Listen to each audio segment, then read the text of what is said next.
Achiko waited in her hospital bed. She'd woken not too long ago, but she knew she wouldn't have to wait very long. Knock, knock, knock. She smiled. Come in. And like clockwork, Izuku came in, holding a bouquet of flowers. Flowers she'd never quite seen before, purple with white shining dots of them. Sorry, it took me so long. I had to get these ready, Izuku said as he came in, handing the bouquet to her. They're special flowers made using fractal farming. They're called cinnamon Milky Ways. Why-oh, Achiko said as she caught a whiff of the flowers. It's because they smell cinnamon. That's cute. I like these. I'm glad. Izuku pulled up a chair next to her bed and proceeded to collapse in it. I'm so glad you're okay. Achiko put down the flowers before gently rubbing his hair. Hey, I'm not gonna die so easily. You better not. I think I will actually lose my mind, Izuku said, looking at Achiko sadly. Oh, Izuku. Achiko continued moving her hand through his hair, petting him reassuringly as she left his head resting on her lap. Once I get out of here, I think I want to go to the park. I love the kids, but I think we could use some quiet. A picnic sounds nice, Izuku admitted. At night, get some good food. Nothing too fancy, just comfortable and warm. And then we end it with some ice cream. Just you and me and the bodyguards, that is. Ugh, why can't life be simpler? Doing the right thing almost always makes things harder. Achiko sighed. You're probably the biggest source of good and change in the world right now. So all the evils that want things to change for the worse, or even just to stay the same, are gonna pop out of the woodworks and try to kill ya. I just wished it ever showed any sign of stopping, Izuku said sadly. The foot is gone, but Ermac is still around.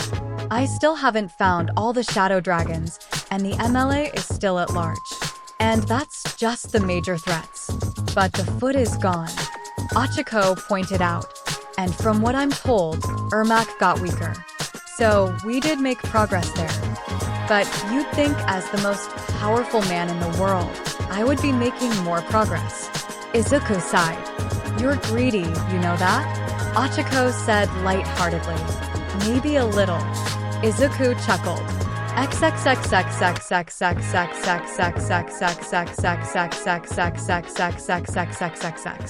Bakugo looked down at the stub where his arm had been. Knock, knock, knock. Who the hell is it? Bakugo asked, looking up at the door to his hospital room. It's me, said Izuku's voice on the other side. TCH. Come in. Bakugo said, sitting up a bit more. The door opened and Izuku came in, holding a briefcase in one arm, and Katsuki's severed arm in the other. Katsuki gave Izuku a confused look. What the fuck are you doing? I can only imagine how confused you must be, Izuku said, closing the door behind him with his foot, before walking over to Bakugo's bed. I heard your attitude's been improving back at UA.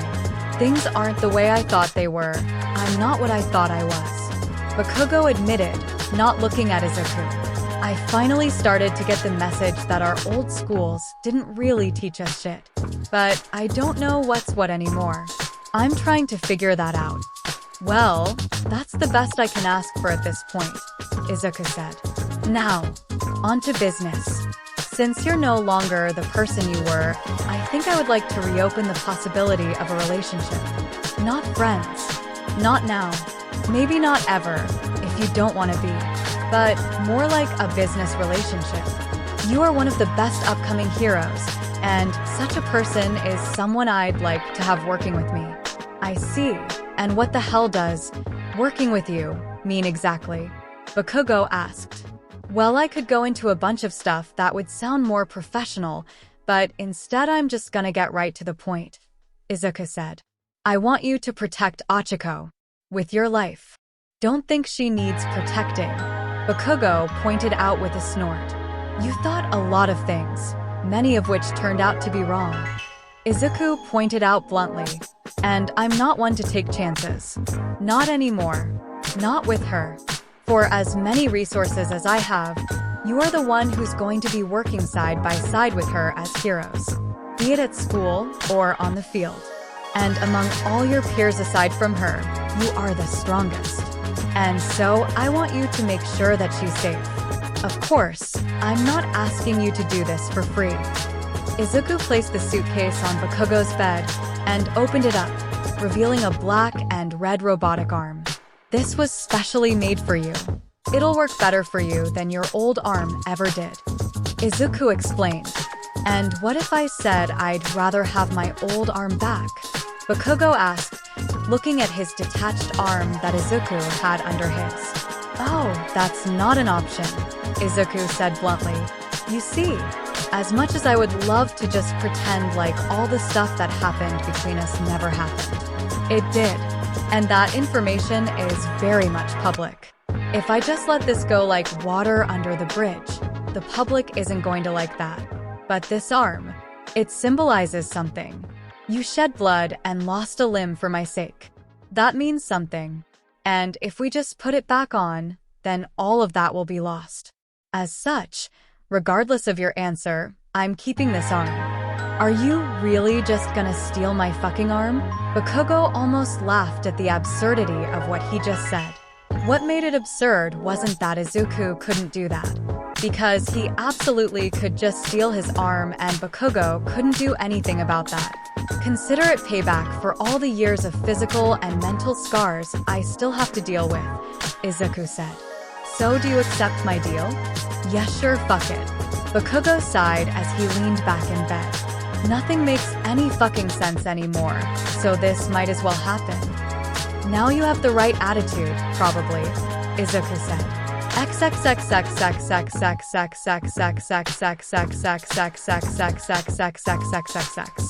In the labs of the Midoriya Foundation, Izuku and Giza walked up to a door. And here we are, Izuku said as he opened the door. Inside the room was what looked like a high-tech smithy. Forge included, as well as a bunch of other old-fashioned and high-tech machines. And laying on a table were two of the blades that Shredder had shot out during the fight. Are you sure you want to do this yourself? Izuku asked, giving Giza a worried look. If I recall, you don't have any blacksmithing experience, and the amount of these we have access to is limited. I apologize for asking so much of you, but this is something I wish to do with my own two hands. Giza said, however long it takes. Very well. I trust you know what you're working with, Izuku said as he turned and began to walk away. Giza walled into the forge, closing the door behind him and staring at the blades. This would be the ceremony that marked the end of a chapter in his life. Then, Giza took out a piece of paper from his pocket and unfolded it, revealing a design for an odachi.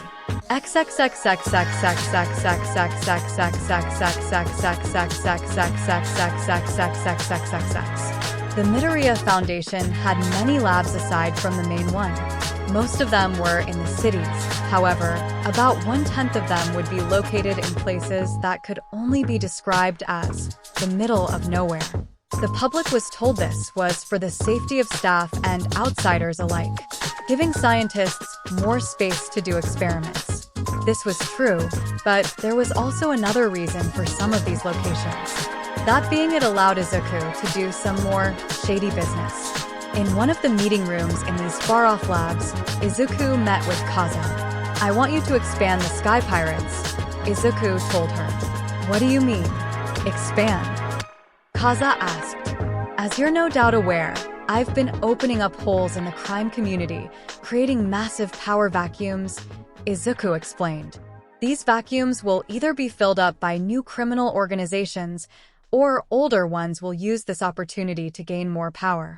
If that's the case, I'd rather the next big villain group be one that's under MY control. So I want you to expand the Sky Pirates into not just a villain group, but a criminal organization. I see, and how do you want me to go about this? Kaza asked after thinking about it for a moment. Izuku pulled out a briefcase and opened it up, revealing several files inside. He pulled one out and gave it to Kaza, who immediately started reading it. In there is the location of a facility holding various resources, owned by the Midoriya Foundation, of course. Right now, both the Midoriya Foundation army and the pro-heroes have exhausted themselves after dealing with the foot. So this is the perfect time for you to pull this off. Once that's done, we'll secretly make you dozens of new ships. After that, you begin recruiting. Izuku pulled out 4 more files. The people I'd like you to recruit have been sorted into 4 groups. The first are people that I would like you to keep as permanent members. They should be both trustworthy and useful to you. The second group are people who became villains, but are very clearly in over their heads. Decent people who were either forced into villainy or simply made very poor decisions. I would like to use the Sky Pirates as an opportunity to help these people in some way. The third group are those who are completely disposable and mostly harmless mooks. And the last group are potential threats. I want you to lure them in so we can set them up to fall later. Obviously, some members of the Sky Pirates will have to get captured, otherwise I and the heroes would look incompetent, which is what groups 3 and 4 are for. And you can get some dangerous people off the streets. Kaza pointed out. Exactly. Izuku nodded. Now, the people on these lists should be easy enough for you to keep under control. However, given your track record, I am allowing you to recruit people from outside of these lists, without needing to consult me for the most part. Of course, I'm doing this as an act of trust, both in your loyalty and competency. I trust you know what happens if someone you personally recruited goes out of control. I haven't failed you yet. I don't intend to start doing that now, sir, Kaza answered. My subordinates will obey my commands. I guarantee you that. Good. Now, I will need to give you a new base of operations. I can't have dozens of flying boats in Japan's skies. So I'm giving you this small group of islands here, Izuku said, pulling out another file and giving it to her. And one last thing. Seeing as we're increasing the scale of this project, I thought it would be best if we found a way to give you an increase in power. You will be the leader after all. And my scientists say the best way to do that for you would be via cybernetic augmentations. You want to turn me into a cyborg? Kaza asked casually, showing only a bit of interest. If you want. This is not something I'm willing to force on you, of course. Izuku told her. No need to be so hesitant, I'm in, Kaza said quickly. You don't want to think about it first? Izuku asked her, taken a bit off guard by how decisive she was. Not much to think about. I do this. I get stronger. The stronger I am, the more I can do. Kaza scoffed. Not like this body of mine was good for anything but fighting anyway. You think I win beauty pageants like this, sir? I suppose not, Izuku said, giving her a pitying look. In that case, we can start right away. Although I will still give you a little more time to really think about this. Kaza sighed. If you insist, sir. But my answer won't change.